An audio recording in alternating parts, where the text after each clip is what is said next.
Hey, what's up? This is Commissionanigans, and this is a quick tutorial about using spray insulating foam and plaster to make props. This will just be going over the foam part. If you want to just see plaster, go on to part 2. Anyway, this is a technique I use for a lot of my big props because it's fairly lightweight and decently durable, and it's also comparatively cheap and fast. So you always want to start with the same basic steps, which is make a cardboard shape and then coat it with foam. And of course, the more complicated your shape is, the more complicated your cardboard is going to have to be. So for this tutorial, I made a wearable Spartan helmet. All the steps are basically the same no matter what it is you're going to make, and you're always going to need a knife with a fairly long blade, spray insulating foam, and cardboard. So step 1 is make your shape. In this case, like I said, a wearable Spartan helmet, so I just coated a hat with tinfoil and then built my cardboard up around that. Step 2, coat it with foam. So you always want to start on the most horizontal surface you've got and then build your way fairly systematically outwards from there. And that'll just save you some time later because you won't have to worry about kind of splotchiness of gaps and everything like that. Remember that this stuff does expand kind of a lot, so you don't have to be too worried about filling in every single gap before it expands, because that'll just result in you having to carve down a lot more later. And if you do end up with gaps in your foam, don't worry, this stuff sticks to itself and you can just add some more. Actually, this stuff sticks to everything. It's strong enough to be used as a glue.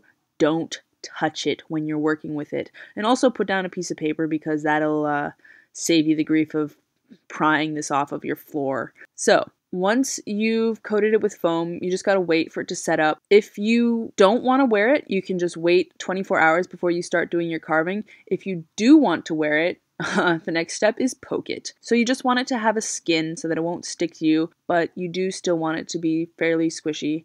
And that'll just allow you to put it on whatever it is you want to wear it on, and then it'll mold perfectly to whatever it's on. So in this case, since it's a helmet, obviously my head. And then just wait for it to set up the rest of the way, which will take about a half an hour or so for it to finish expanding. After that, like I said, 24 hours, because if you start carving too soon, sometimes the foam will collapse on you, and that sucks. Be patient, just wait, and then go in and start carving. You want to take off all of the outer skin first, get down to the porous foam. Once you've carved down that outer layer of skin, then you want to start using your cardboard as your guide. And basically you cut down to the cardboard and use that to carve down the rest of your shape. And I know that's not a very good description, but that's what videos are for. And yeah, I don't really have a better way to describe it. Basically what you're doing is you're cutting off every single corner, starting with your cardboard as your guide, because once you've cut off all the corners, you will in fact have a curve. Ta-da! Anyway, as you carve down finer and finer, you want to start doing thinner slices, and that'll just give you a little bit more control and allow you to make sure that you don't carve off too much.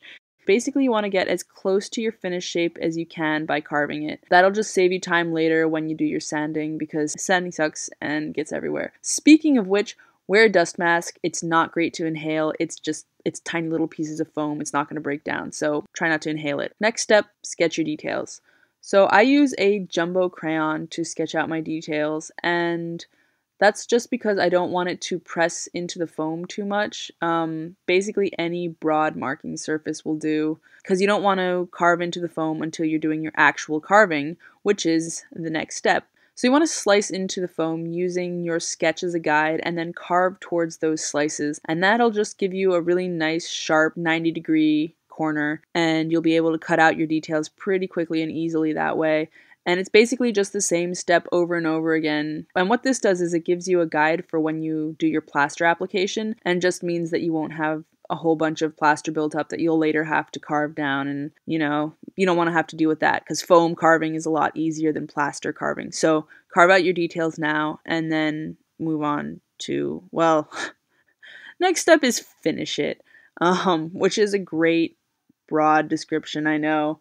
But basically you just want to add on anything you haven't added on before. Anything that you carved down too deeply and you're not happy with the shape of, just add on more foam and then carve it down again. It's always the same basic steps. Make your cardboard, add your foam, carve it down. Really fairly simple when it comes right down to it. And then of course add your details if you've got them. And once you've got all of your details and you're satisfied with how everything looks, that's when you move on to sanding it. I tend to use a kind of medium grain sandpaper. You can work with coarse sandpaper. I've used 80 grit sandpaper before. It's a little bit rough on the foam, but it works if that's all you've got. So once you've sanded it, that's it for the foam. Good luck, hope this helped, and I will see you in part 2 for plaster. Woohoo!